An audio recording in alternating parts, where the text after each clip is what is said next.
Welcome to Savithan College lecture class in prosthodontics. Today's topic is not impressions in FPD. For a fabrication of good prosthesis, an accurate impression is necessary.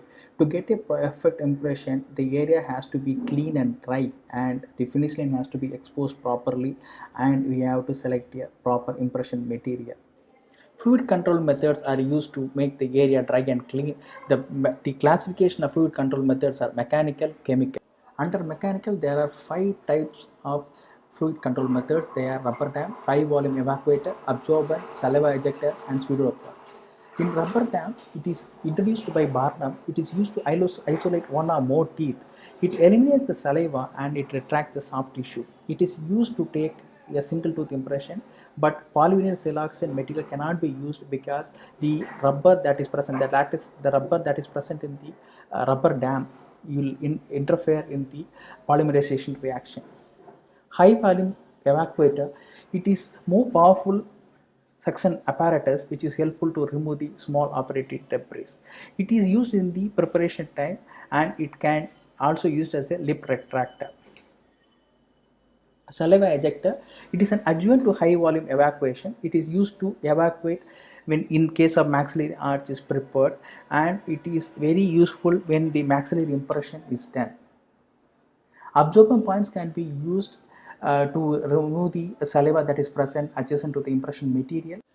Pseudopter is used for isolating the mandibular teeth. It comprises of metal saliva ejector attached with a tongue deflector. But the problem is that the patient may complain of injury to the floor of the mouth. The chemicals that are used along with the for the fluid control methods are anti-sialocox and anti-anesthetics. The anti-sialocox that are used are methamphetamine bromide, propanthyline bromide, and clonidine hydrochloride. These are anticholinergic drugs that inhibits the action of myoepithelial cells in salivary glands, producing dry mouth. Exposure of finish line will give you a proper marginal fit that ultimately gives you the prevention of recurrent caries and the gingival irritation caused by the prosthesis. The exposure of the finish line can be done by gingival displacement. This is the nothing but the deflection of the marginal gingiva away from the tooth. So when can it be done? It can be done during the tooth preparation, it can be done during the impression procedures, as well as it can be done during the cementation procedures. The aim and objective of the gingival retraction is to obtain 0.2 to 0.4 mm horizontal displacement of marginal gingiva, as well as to achieve a 0.5 mm vertical exposure of unprepared portion of the tooth. The picture shows the vertical as well as the horizontal displacement of the tooth. The methods that are used for gingival retraction are mechanical method, surgical method, and the mechanochemical method. In the surgical method, there are 3 types. They are gingivectomy or gingivoplasty, rotary curettage, and electrosurgery. The rotary curettage is a troughing technique wherein portion of the epithelium within the sulcus is removed to expose the finished line. The depth of the sulcus is less than 3 mm, then only you can able to do a rotary curettage. The rotary curettage is otherwise known as gingitage. Here a torpedo diamond is carefully extended into the gingival sulcus to half of its depth to remove a portion of the sulcular epithelium. Then the handpiece should run in a slow speed to improve the tactile sensation and the epithelium is removed. The problem with the gingitage is it's very technique sensitive and it can able to damage the periodontium. The second method is the electrosurgical retraction method. This procedure is also called as surgical diathermy. Here, a high frequency electrical current is used to reduce the circular epithelium to produce the gingival retraction. 4 types of currents used for electrosurgery. They are unrectified dampened current, partially rectified dampened current, fully rectified current, and fully rectified filter current. Fully rectified filter current is more commonly used because the waves are repeated so that there is a continuous flow without any dip. Lower frequency waves are filtered in this current, so it will have an excellent cutting. The commonly used cutting edge designs are coagulating probe, diamond loop, round loop, small straight probe, and small loop. The next method of gingival retraction is non-surgical method or the mechanical method. Here we can use a copper bands, retraction cards, rubber band, and retraction rings. The rubber bands are used in case of single tooth impressions, but the problem is it will interfere with the polymerization reaction of the polyvinyl siloxane material. It will have a fluid control as well as it will retract the gingiva. Retraction rings and copper bands are also used. The copper bands are welded together, and then the contour of the gingiva is marked in the copper band, and it is cut, and so that it will have a contour of this gingiva that is existing. So after that, the impression can be done. The retraction card are three in types. One is knitted or braided, plain or impregnated, waxed or unwaxed.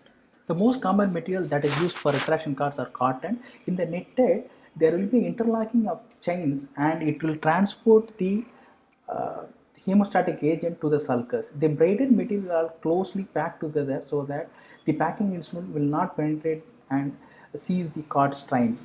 In impregnated cartration cards, the medicaments are added for a hemostatic effect. The waxed retraction card will have a better effect than the unwaxed retraction card, because it will have a smoothening when we remove the retraction card from the gingival sulcus, so it will avoid tearing of the gingiva. The retraction cards are of various sizes, depends upon the various sizes and the color coding. It is divided into black, yellow, purple, blue, green, and red. The 000, it is very small in dimension, as well as 00, 0, 1, 2, and 3. Based on the gingival sulcus depth as well as the width, we can able to select the gingival retraction card. The medicaments that are used for the gingival retraction cards are aluminum chloride, aluminum sulfate, ferric sulfate, alum, racemic epinephrine.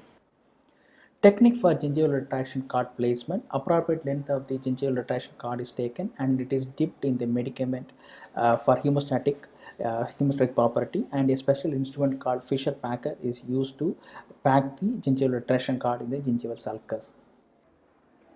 The gingival retraction card is placed on the gingival sulcus, and using the Fisher card packer, we have to insert the gingival retraction card. We have to start from the PCL surface. It has to start from the proximal side of one side, and we have to end from the another side of the proximal side, and there should be an overlapping of the ends of your retraction card.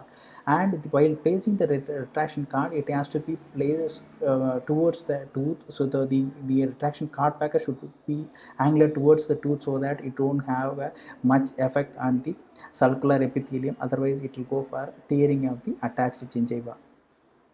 The card packing is again divided into double card technique and single card technique. In case of smaller width of the gingival sulcus, we will go for a single card technique. In case of larger dimension, that means the depth as well as width of the gingival sulcus, we will go for a double card technique. In case of double card technique, we have to use two cards. It will be in different dimension. First card placement will be in a smaller dimension, and the second card placement will be in a larger dimension. So once the card is placed, then we have to remove the second card, that is the larger dimension card. We have to remove it, and then the impression is done. And then after the impression, the single card is and the smaller size card is removed. The other methods of gingival retraction cards are injectable retraction material. Here it contains kaolin and aluminum chloride. It has a dispensable gun, and it will be loaded, and it will be injected in the patient's mouth. Once it is set, the retraction material is removed, and the impression is done. The other material that are used are magic foam. Here the material that is used is polyvinyl siloxane. So it is again, it is injected in the sulcus area, and once the material is set, it is removed, and the impression is done. Thank you.